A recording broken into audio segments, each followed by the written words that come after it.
징검다리를 건너는 여유로운 시민들과 하천 곳곳에 수줍게 피어난 들꽃들,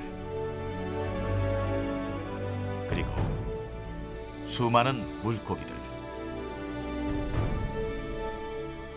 한가로운 시간이 흐르고 있는 이곳은 경기도 안양시 안양천이다.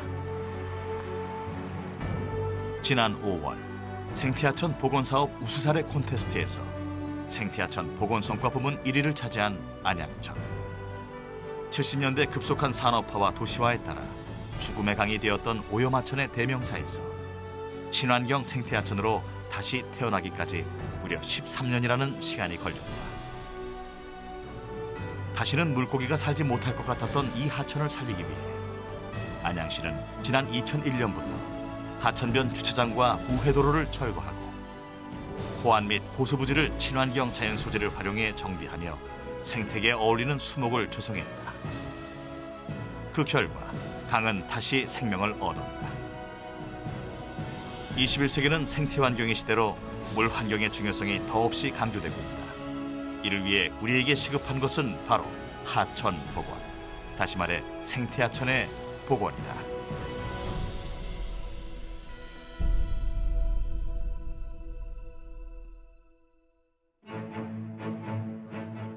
급속한 산업화와 도시화, 무분별한 개발과 인간 중심의 정비로 인해 우리의 하천은 몸살을 앓고 있다.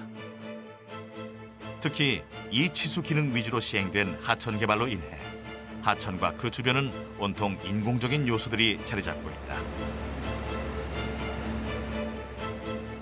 구불구불한 자연하도는 홍수 방어와 소통의 목적으로 콘크리트 호안으로 직강화되었고 주차장이나 농경지 등으로 둔치를 개발해 왔으며 과도한 친수시설 도입과 수변구역의 무분별한 개발로 인해 생물 서식처가 소실되고 하천과 유역 생태계 간의 팽적 연속성은 단절됐다. 다행히 근래에 들어 하천관리 패러다임이 바뀌면서 하천 복원 사업들이 다양하게 시행되고 있지만 아직도 전국적으로 시행되고 있는 많은 하천 복원 사업들이 과거의 하천 정비 사업의 기본 틀을 크게 벗어나지 못하고 있는 실정이다. 우리나라는 60년대 이전에는 모든 우리나라 하천이 그 자연형 하천, 자연 그대로인 하천 유지가 되었었습니다. 네. 근데 이제 1960년대 이후에 우리가 산업화나 도시화가 되면서 이 하천의 형태가 이제는 좀 그 개발 위주로 갔기 때문에 하천에 있던 돌이라든지 통나무라든지 이런 이물질을 제거하고 직선화, 직강화하면서부터 하천이 고유 기능을 유지하지 못하고 그 변화된 하천, 직강화된 이치수 개념의 하천으로 변하게 되었습니다. 이러한 난개발 이외에도 무분별하게 도입된 각종 하천 정비 사업 공법들 역시 하천을 훼손시켜왔다. 우리나라 하천이 갖고 있는 본래 모습에 대한 검토나 조사 및 연구가 제대로 이루어지지 않은 채 개발과 복원을 진행해 왔으며 더욱이 인간 중심의 하천 개발로 인해 많은 생물 서식처 소실, 하천 생태계의 건강성이 악화되었다. 여기에 체계적으로 관리되지 못한 B점 오염원으로 인해 하천의 오염은 더욱더 심해졌다. B점 오염원은 도시, 도로, 농지, 공사장 등 불특정 장소에서 불특정하게 수질 오염 물질을 배출하는 배출원으로 하천을 오염시키는 큰 원인 중 하나이다. 이런 B점 오염에는 농작물에 흡수되지 않고 농경지에 남아있는 비료와 농약, 초지에 방목된 가축의 배설물, 미처리 축산 폐수, 빗물에 섞인 대기 오염 물질, 도로 노면의 퇴적물 등이 함유식 하수관거에서 방우 시 설계량을 초과해 하천으로 흘러드는 오수와 하수, 그리고 빗물의 혼합수 등이 있다. 수질 오염물질을 배출하는 그 배출원으로는 저희가 크게 아까 말씀하셨듯이 점 오염원과 비점 오염원이 있습니다. 그러니까 점 오염원은 공장과 같이 한 곳에서 항상 지속적으로 뭔가 오염물질을 유출하는 그런 것들을 저희가 점 오염원이라고 하는데요. 이런 것들은 관거나 수로를 통해서 저희가 한 곳에서 모아서 처리를 할 수 있기 때문에 상대적으로 좀 관리가 용이한 면이 있습니다. 근데 비점 오염원이라고 하는 것들은 뭐 도시, 농촌, 산지, 뭐 공사장을 가리지 않고 불특정 장소에서 불특정하게 유출되는 그런 오염물질을 저희가 이제 비점 오염원이라고 하는데요. 이런 것들은 특성상 빗물과 함께 쏠려서 나가기 때문에 관리가 어렵고, 그다음에 이런 것들이 산지에 있기 때문에 환경부 입장에서는 좀 이렇게 수집이라든지 아니면 그 처리에 좀 어려운 면이 있는 게 사실입니다.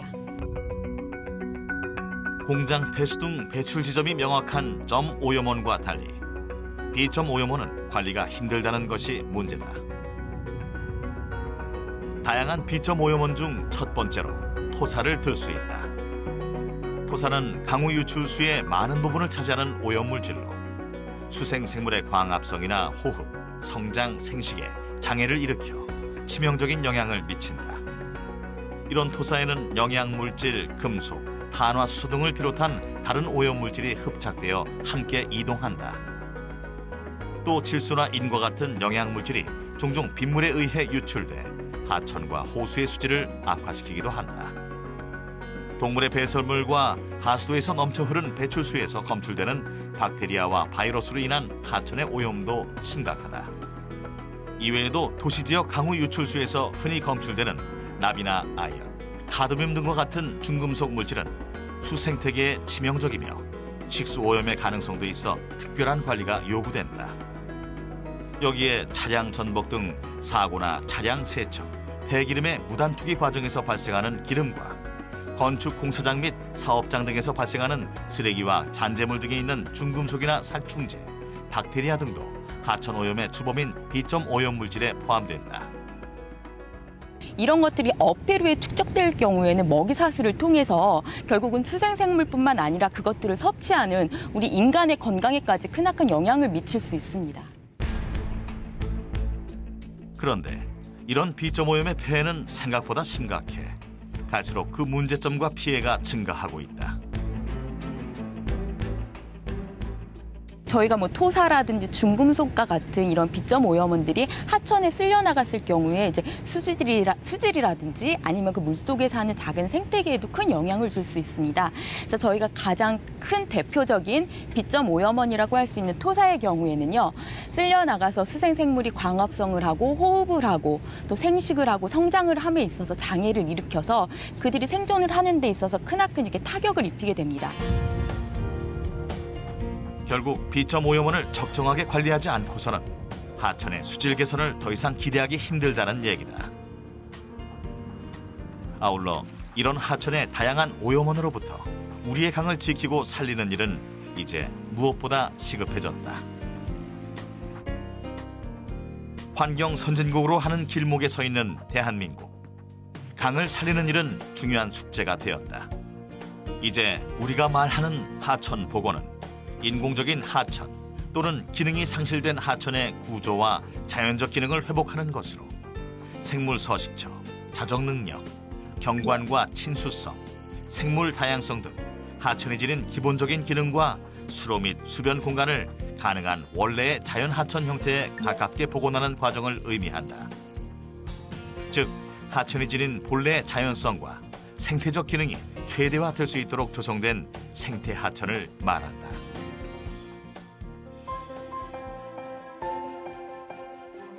이러한 생태하천 복원 패러다임에 발맞춰 환경부는 지난 2010년 생태하천 복원사업 중장기 종합계획을 수립, 기존의 이치수 위주의 하천 정비에서 탈피해 생태적 건강성이 풍부한 하천을 지향하는 동시에 사람과 야생 동식물이 함께 나누는 하천 복원 사업을 수행해왔다. 이는 하천에 대한 새로운 패러다임으로 기존의 선적인 개념을 유역으로 확대하는 면적으로 종횡이 연결되는 공간적인 생태 네트워크를 구축하는 하천 사업이라 할 수 있다. 이를 위해 지난 2007년 수생태 복원 및 관리를 위한 기술을 개발하는 수생태 복원 사업단이 발족됐다. 수생태 복원 사업단은 한반도를 흐르는 크고 작은 강을 살리기 위한 수생태 복원의 중추적인 역할을 담당해왔다. 수생태 복원 사업단의 그 목적은 훼손된 수생태를 복원하기 위한 실용화 중심의 기술을 개발하고 보급을 통하여 수생태 복원 사업을 21세기 녹색 성장 산업으로 육성해 나아가고 더불어 자연과 인간이 함께하는 건강한 수생태를 만들어 국민들의 삶의 질을 향상하는 데 그 목적이 있겠습니다. 수생태 복원 사업단의 연구 개발 과제는 총 5개 분야, 17개 과제로 구분된다. 기존에 개발된 수생태 복원과 관련한 원천 기술을 포함해 새로운 연구와 개발, 그리고 이를 기술화해 현장에 접목시키는 실용화 중심의 연구 개발로 2007년에서 2014년에 걸쳐 총 4단계로 추진됐다. 수생태 복원 기술 개발 방향은 하천의 물리적 구조 개선과 생태 용수 확보, 그리고 생태벨트 구축 등이며 이를 통해 하천 생태계와 호수 생태계, 그리고 유역 생태계를 종횡적으로 연결하는 것이 최종 목표라 할 수 있다. 아울러 인간 중심의 이치수 정비 하천에서 하천이 지닌 본래의 자연성과 생태적 기능이 최대화된 생태하천으로의 변화, 이것이 수생태 복원 사업단의 궁극적인 과제이다. 하천을 살리는 수생태 복원을 위한 사업은 다양한 곳에서 다양한 기술로 시행됐다. 우리는 실제 그 현장을 찾아가 보았다. 먼저 국내 하천 경관과 조화되는 자연식생 구조를 모델로 한 수변녹지 조성 모델 및 기법을 적용해 녹지 기능을 최대화하는 자연 수변림에 가까운 수변녹지 조성 기술을 들 수 있다. 수변녹지는 침전물이 모이거나 수질 보전, 탄소 흡수 및 대기 정화 등의 기능을 발휘하는 공간이지만 70년대 이후 산업화가 급속하게 진행되면서 본연의 기능이 무시된 채 공업용지나 농업용지, 도로나 주거지 등으로 무분별하게 훼손돼 왔다. 이렇듯 훼손된 공간에 수변녹지를 조성하기 위해 식재공사가 시행됐지만 수변녹지 조성에 필요한 기준이나 지침이 부족해 대개 비슷한 규격의 단일종 내지는 소수종의 단층 식재가 주를 이뤘다. 하지만 이런 식재 기법은 생물 서식이나 수질 보전, 수변 경관 등의 수변 녹지 기능을 제한하게 된다. 수변이 왜 중요하냐면 결국 수변이라는 게 산림 생태와 수생태계가 단절되는 게 아니라 중간에 연결을 통해서 하나의 결국은 다양한 서식지와 함께 바꿔 말하면 산림이라든지 도시에서 오는 오염물질들을 정화하는 기능도 가질 수가 있고 또 아니면 수변 자체를 통해서 녹지가 조성돼서 사람들이 쉴 수 있는 공간, 자연 공간들이 될 수 있기 때문에 저희는 수변에도 영향을 많이 받을 수 있다 해서 거기에서 중점을 줘서 개발하고 있습니다.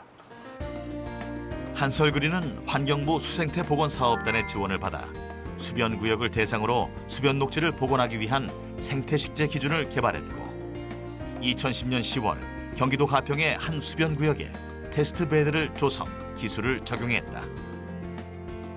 북측은 북한강과 37번 국도와 인접해 있고 동측과 남측, 서측은 산림에 의해 둘러싸여 있는 이곳에 수변 생태 분야의 첫 번째 기술로 국내 고유의 자연 수변림 모습을 본떠 만든 수변 녹지가 조성되어 있다.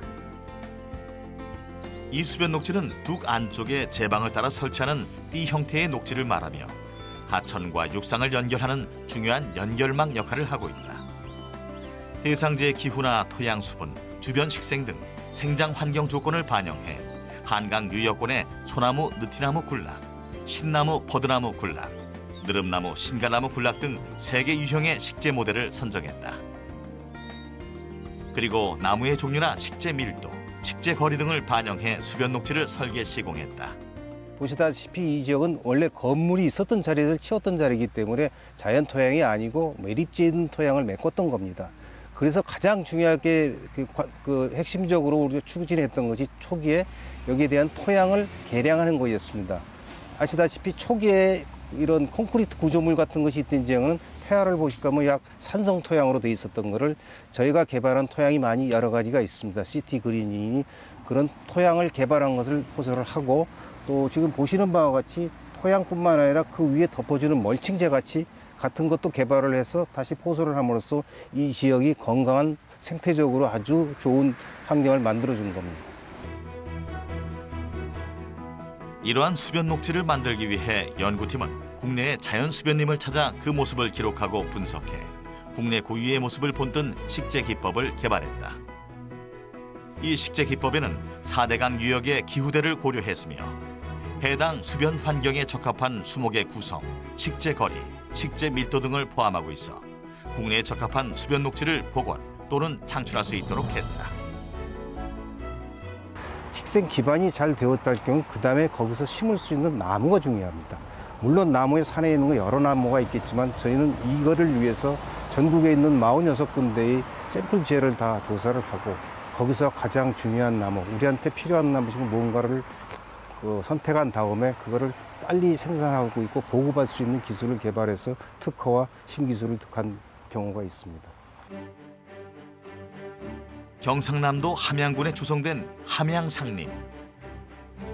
3만 6천여 평의 너른 땅에 100여 종 2만여 그루의 나무가 무성하게 자라있는 상림은 우리나라에서 가장 오래된 인공림으로 천연기념물 제154호로 지정돼 있다. 이 숲은 신라 진성여왕 때 최치원이 함양태수로 있을 당시에 조림했다. 당시 함양읍의 중앙을 흐르며 매년 홍수 피해를 냈던 위천 주변에 최치원이 농민을 동원해 뚝을 쌓고 강물을 지금의 위치로 돌리고 그 뚝을 따라 나무를 심어 지금의 숲이 이루어졌다고 한다. 천년의 숲으로 불리며 낙엽 화렵수의 군락지로 알려진 이곳은 우리나라 수변 녹지의 모태라고 할 수 있다. 이렇게 조성된 수변 녹지는 대기 정화, 치수 기능뿐만 아니라 야생동물의 먹이원이나 은신처로서의 역할을 담당해 다양한 수변 생태계를 구성하는 근본이 된다. 최근 세계적으로 생태계 단절을 완화시키고 동물들의 원활한 이동을 위한 연구가 활발히 진행되고 있다. 그러나 우리나라의 생태 통로의 대부분은 수변은 전혀 고려하지 않고 고속도로나 국도 위주의 상부 이동 통로가 많이 적용되어 수변 지역을 대상으로 한 야생동물 이동 통로의 제품 개발과 연구는 전무한 실정이다. 뿐만 아니라 하천의 이 치수를 위한 복원 공사로 인해 삭, 고라니, 너구리 등 많은 야생동물의 유입이 차단되고 중요종의 멸종이 우려되고 있는 실정이다. 또 도시의 확장이나 도로의 건설로 인해 야생동물들의 서식 환경이 파괴되고 있으며 인접한 자연 생태계로부터 하천이 단절되고 있다. 이에 주목할 만한 기술이 바로 생물 이동 통로 조성 기술이다. 우리는 종종 도로에서 파충류나 양서류, 그리고 쥐나 고라니 등과 같은 동물들의 이동을 볼 수 있다. 이러한 동물들은 번식기가 되면 자신의 산란 장소와 먹이 섭취 장소로 이동하기 위해 도로를 가로질러 간다. 뿐만 아니라 동물의 특성상 이러한 이동은 늘 이루어지는데 이때 차량과 동물이 충돌하는 일이 빈번히 발생되고 있다. 이러한 로드킬은 야생동물의 생명을 위협하는 무서운 요소임에도 불구하고 그동안 동물들은 무방비 상태에 놓여 있었다.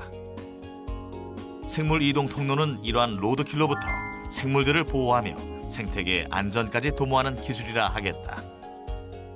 지금 저 하부 쪽에 보면은 그 간성천이라는 천이 있습니다. 그 천 위에는 또 습지가 있어서 거기에는 양서류가 많이 서식하고 있는 공간이 되겠습니다.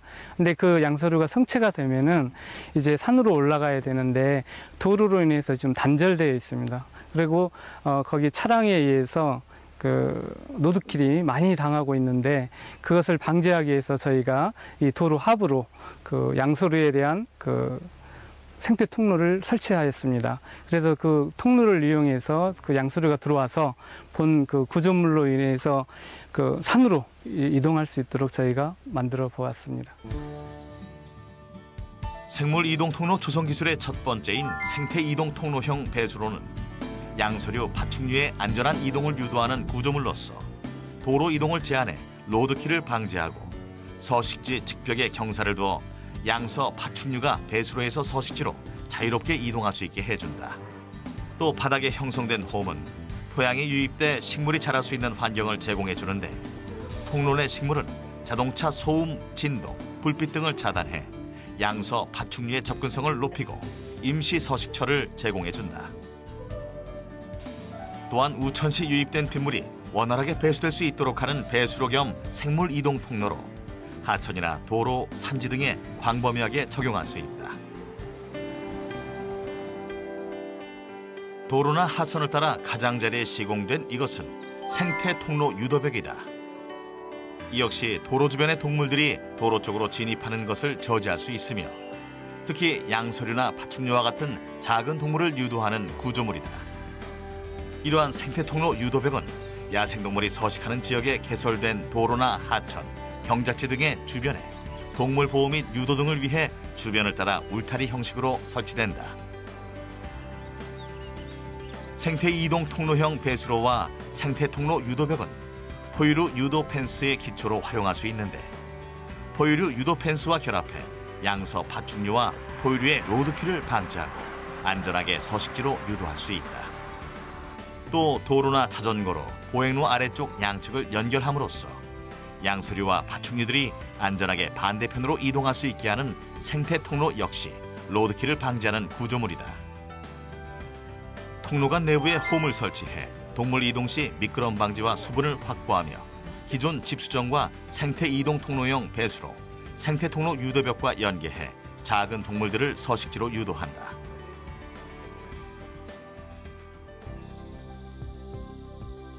서울 양재천.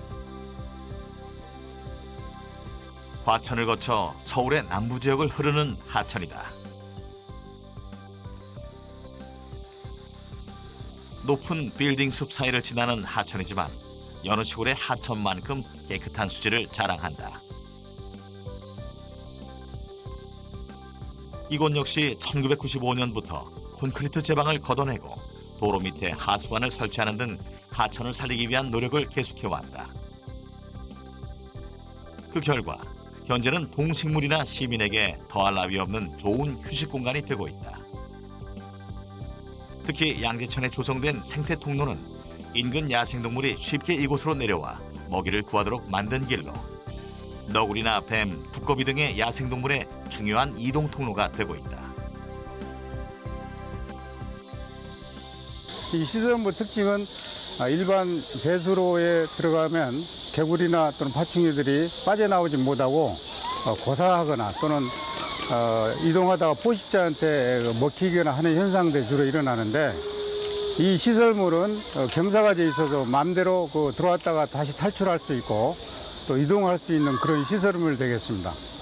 특히 이 시설물 바닥과 벽면에는 2.5cm 정도 되는 그런 홈이 파 있습니다. 그 홈으로 흙이나 물이 많이 스며들어서 항시 젖어 있는 그런 상태가 되겠습니다. 그래서 이 개구리나 이런 것들이 보호가 될 수 있는 그런 서식지가 될 뿐만 아니라 자풀이나 풀들이 많이 나서 은신처도 될 수 있는 그런 시설물을 할 수 있겠습니다. 이런 시설물들이 이런 도심지에 이런 자전거 도로나 또는 산책로 주변에 많이 좀 설치가 됨으로써 그런 개체수가 많이 보호되고 또 이동이 가능할 수 있는 그런 통로가 되지 않을까 봅니다. 도로나 댐 등의 건설로 인해 단절되는 야생동물의 서식지. 이런 야생동물의 안전한 이동을 돕기 위한 생물 이동 통로를 조성함으로써 다양한 야생동물이 서식하는 건강한 하천 생태계로 회복시킬 수 있다. 이제 도심지나 이런 보면 도로나 산책로를 안 만들 수는 없지 않겠습니까? 만들어서 사람이 편리하게 이용을 해야 되는데 그걸 만들므로써 이제 우리 동물들이 피해가 가고 또 개체수가 줄게 되고 그런 현상이 자꾸 일어납니다. 그래서 도로도 만들고 또 우리가 개체수도 보존하려면 이런 시설들이 많이 개량화돼서 동물도 보호하고 사람도 이용할 수 있는 그런 공간을 제가 창출해 나가야 될 거로 보고 있습니다. 하천 오염의 대부분을 차지하고 있는 B점 오염. B점 오염을 관리하는 것 역시 수질을 보호하는 중요한 기술이라 할 수 있다. 정부에서는 지난 2004년 B점 오염에 대한 중점 관리와 관리 제도 및 기반을 구축, 추진하고 있다.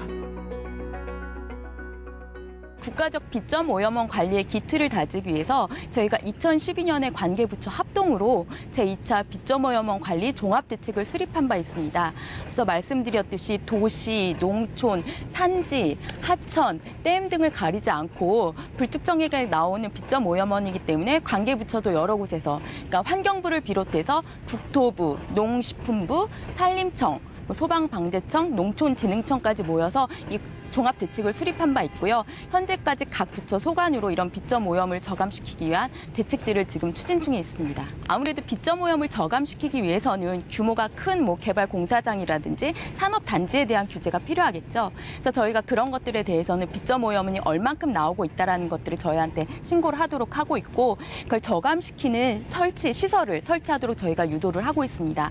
또한 이렇게 하천이라든지 호소에 B점 오염원으로 인해서 정말 큰 위해가 발생할 우려가 있다라는 지역에 대해서는 저희가 지금 7개 지역에 대해서 B점 오염원 관리 지역이라고 해서 저희가 지정을 하고 있고요. 어떤 국가적인 B점 오염원 관리의 모델을 만들기 위해서 또 시범 사업을 하고 있습니다. 또한 농촌에서 지금 문제가 있는 그 고랭지 흙탕물에 대해서는 그것들을 저감시키기 위한 그런 예산 사업들도 저희가 투입을 하고 있습니다. 그렇다면 이렇게 하천의 오염에 심각한 피해를 주는 B점 오염을 어떻게 줄일 수 있을까?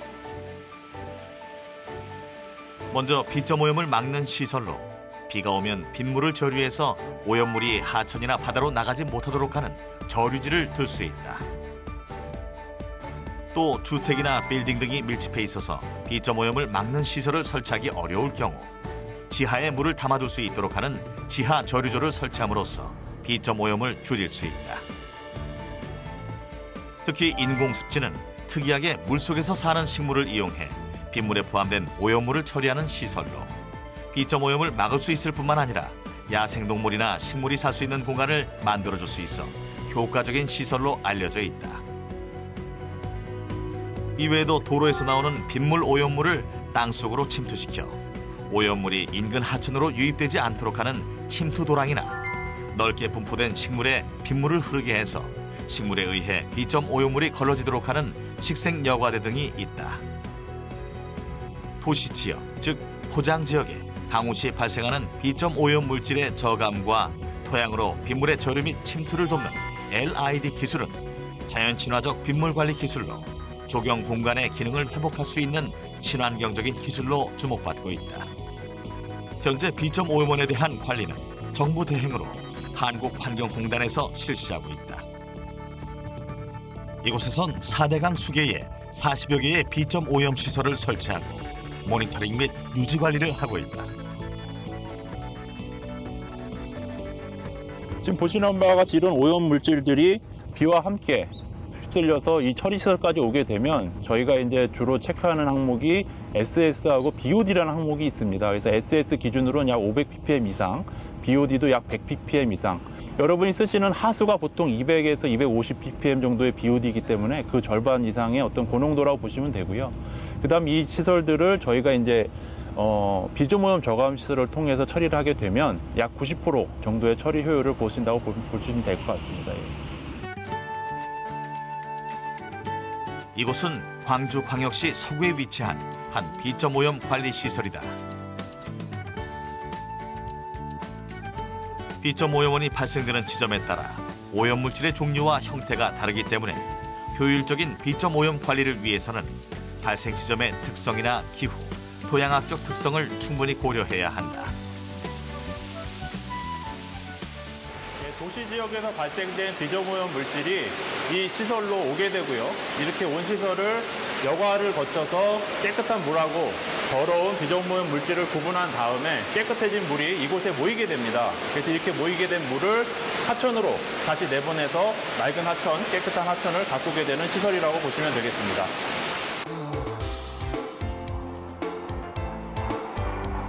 이곳에 설치된 장치형 B점 오염 저감 시설은 도시지역의 주거 밀집 지역에서 빗물과 함께 배출되는 B점 오염 물질을 처리하기 위한 시설로 방류 수역인 광주천의 수질 개선에 많은 기여를 하고 있다.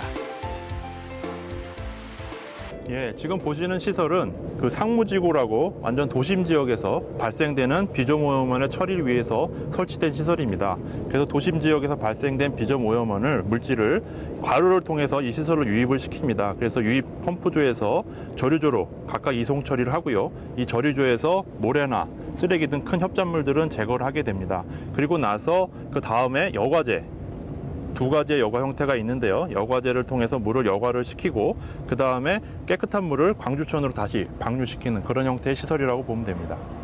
대표적으로는 장치형 시설과 자연형 시설로 구분이 되어집니다. 지금 여기 와 계신 이곳은 장치형 시설의 대표적인 여과 시설이라고 하는 건데요.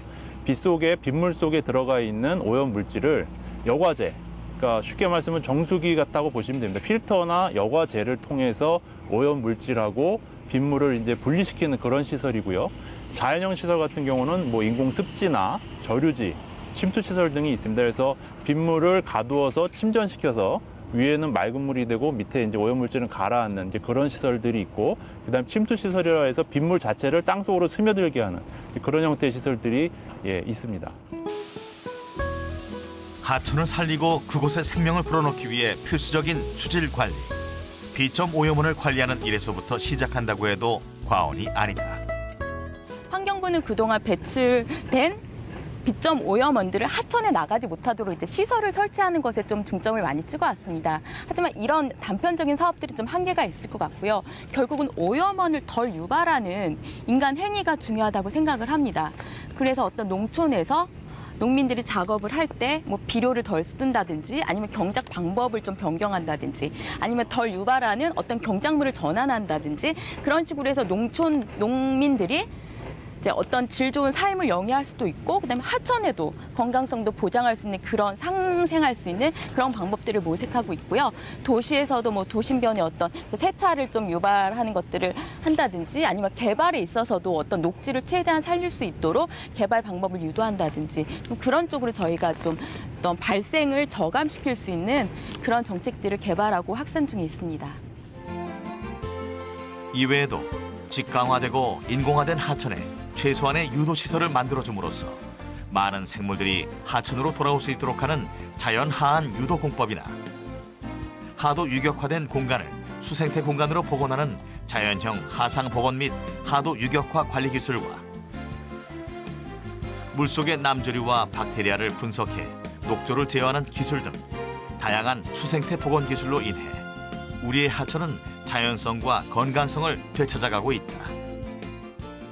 하천은 복원은 기술이 개발이 되고 그 개발을 위해서 복원을 함으로 인해서 옛날에 유사한 하천으로 되돌릴 수 있다는 판단하에 환경부에서는 그 복원 기술이라든지 개발을 지속적으로 하고 있으며 앞으로도 하천 복원을 위해서는 그런 계속적인 복원 기술이 개발이 필요하다고 생각을 합니다. 생태하천 복원 기술은 사회가 발전하고 우리나라의 기술이 워낙 이 환경 기술이 발전함에 따라서 복원 기술도 계속 발전할 것으로 판단을 하고 그래서 앞으로도 이 생태하천 복원 기술은 지속적으로 발전해 갈 것으로 보고 있습니다. 수생태 복원 사업단의 개발 기술은 기존 하천 복원 사업의 틀을 깬 차별화된 기술로 생태하천 복원 사업의 새로운 패러다임을 제시한 것으로 평가되고 있다. 단순히 이제 보일 수 있는 효과로서는 수질 개선 효과가 가장 먼저 나타날 것이어서 지금 자연형 하천 저희가 생태하천 복원 사업들을 진행한 결과 생태 등급이나 수질 등급들이 3등급에서 2등급 흔히 말하는 뭐 BOD라든지 CO들이 좋아지는 효과는 가시적으로 나타나는 효과고요. 장기적으로 보면 그런 생태 개선도가 낮으면서 뭐 반딧불이라든지 뭐 가재 이런 동식물들이 돌아오게 되면서 시민들의 삶의 질도 개선될 뿐더러 자연적인 질이 개선되면 결국은 흔히 말하는 저희가 살기 좋은 도시 웰빙 참사리 도시를 만드는데 큰 하천이 중심이 되고 시민들의 터전이 되는 것으로 바뀌어갈 수 있다고 생각하고 있습니다. 하천을 살리고 생명을 살리는 다양한 노력들을 이제 우리는 주변에서 종종 찾아볼 수가 있다. 그것은 정부나 기업만의 일이 아닌 우리 모두의 노력으로 이어지고 있다. 청소년들이 직접 한강물을 제수해 어종 조사와 수질을 측정하는 청소년 모니터링단을 비롯 지역 하천의 시설물을 관리하고 수질이나 환경 등을 지속적으로 관리하는 하천 살리기 추진단 등 생태하천 복원은 다양한 곳에서 다양한 방법으로 이루어지고 있다. 기존의 하천 사업이 하천을 단지 관리의 대상으로 여기는 인간 중심의 이치수 및 공원화 등의 친수 기능 강화를 주된 목적으로 진행되어 왔다면 미래의 하천 복원 사업은 인간이 하천 생태계의 일부로 융화된 관점으로 진행되어야 한다. 하천 복원은 말씀하신 그대로 하천은 보기에는 깨끗한 하천일 수 있지만 이 하천은 원래의 하천이 아닐 수 있습니다. 그게 무슨 얘기냐 하면 복원을 했다 하더라도 옛날에 살던 그 물고기라든지 어류, 그 다음에 개구리라든가 파충류가 돌아오지 않는 한 그 하천은 옛날대로 복원됐다고는 할 수는 없습니다. 단지 그 옛날에 살던 그 물고기나 어류들이 살 수 있는 식생을 최대한대로 조성할 수 있는, 유사하게 조성할 수 있는 복원이 현재 우리가 추구하는 하천 복원 사업이라고 볼 수 있습니다. 원래 자연은 그대로 두는 것이 최대한 자연을 보호하는 것입니다. 그렇지만 사회가 발전할수록 우리가 생활을 할수록 이 자연과 개발과 자연 보호의 공존성을 어떻게 유지할 건지 그것이 우리가 지금 앞으로의 추구해야 나갈 가장 과제이자 선택의 필요성인 것 같습니다. 이제 하천은 공원화가 아닌 원래의 자연으로 돌아가야 한다. 저수로 중심에 고정된 형태 유지보다는 구불구불한 물길을 유도하며 인위적인 구조물은 지양하는 복원으로 말이다. 이로써 우리의 하천은 정비 하천이 아닌 생태 하천으로 거듭나야 할 것이다. 결국에는 그러한 수질 보존이라든가 또 이 생물과의 공생이라든가 또 우리나라 고유의 경관이라든가 이런 것을 창출하는 데 아주 효과적이고 또 그것이 결국 우리 수세대에 이 시간이 가면서 나름대로 자랑할 수 있는 그런 우리나라 고유의 그런 수변 녹지 기능을 갖다 발휘하는 데 중요한 역할을 하지 않을까 이렇게 생각합니다. 미래의 수생태 복원 사업은 인간과 생태가 융합되는 관점에서 이루어져야 된다고 봅니다. 그러기 위해서는 다양한 생물이 사는 공간 확보와 더불어 생태 영수 확보, 기후변화 대응 및 이산화탄소 저감 수변 녹지 조성, 생태 관광 활성화, 녹색 생활 공간 조성, 여가 문화 확산 등에 부응할 수 있도록 수생태 복원이 이루어져야 할 것입니다. 세계 문명의 발원지는 하천. 도시는 강을 끼고 발전해 왔다. 우리나라 역시 마찬가지로 한강 유역의 서울과 인천, 금강의 대전, 청주, 낙동강의 대구, 부산, 영산강의 광주라는 커다란 도시가 생성됐다. 예로부터 치산 치수는 국가 통치의 근간이었으며 근래에 들어서도 치산 치수는 경제적 부가가치 문제로까지 확대되고 있다. 하천은 이제 단순한 물길의 차원을 넘어 다양한 부가가치를 창출할 수 있는 자원이자 생명력이다. 이제 하천에 대한 인식은 확연히 바뀌어야 할 때이다. 개발돼야 할 하천에서 생활 속에 함께하는 하천, 그리고 지키고 보존해야 할 하천으로, 또한 치수와 이수의 대상이 아닌 생태와 친수의 접점 찾기, 그것이 바로 수생태 복원에 계속되는 과제이다.